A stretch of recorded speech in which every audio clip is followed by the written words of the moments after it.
Notre patrie aujourd'hui, c'est le Togo.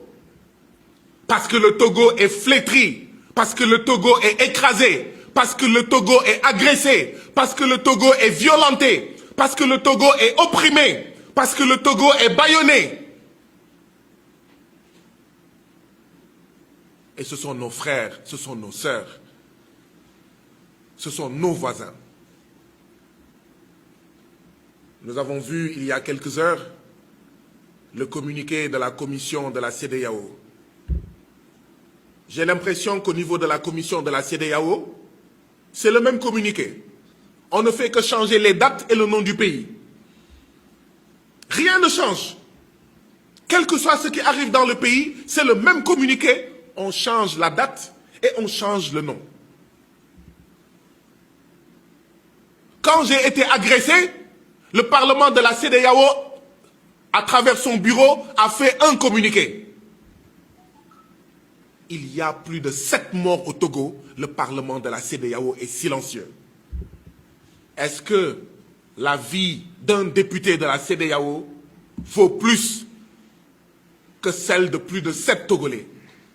Si le Parlement de la CEDEAO, je sais, contraint, et après près d'une semaine, a été obligé, n'ayant pas le choix, de faire un communiqué pour regretter ce qui m'est arrivé,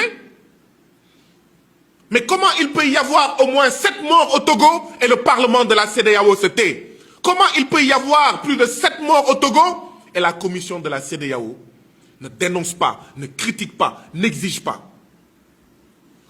Voilà ce qu'on appelle la CEDEAO des chefs d'État. Voilà ce qu'on appelle la CEDEAO des présidents. Voilà pourquoi nous nous battons. Certains, comme le doyen Alioune Tine, depuis plus longtemps que nous autres, pour la CEDEAO des peuples.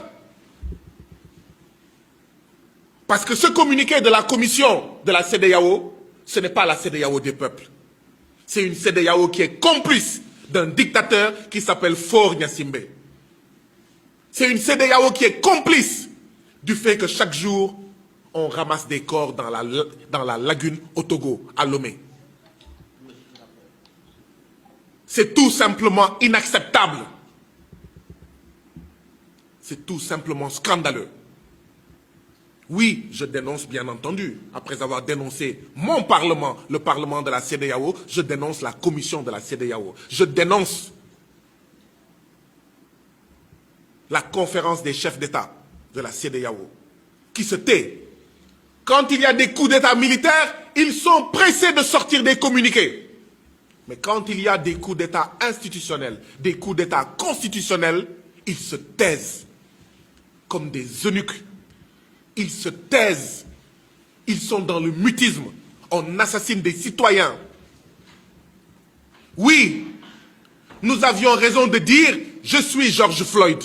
Oui, nous avons raison de dire « Je suis Palestine ». Mais nous devons dire aussi « Je suis Togo ». Nous sommes Togo. Nous sommes Togo. Si nous pouvons être solidaires de nos frères et sœurs de la diaspora afro-américaine quand on assassine George Floyd, comment est-ce qu'on peut rester silencieux et complice quand on assassine tout près, à côté de nous, chez nous? Parce que le Togo n'est même pas à côté de nous, c'est chez nous.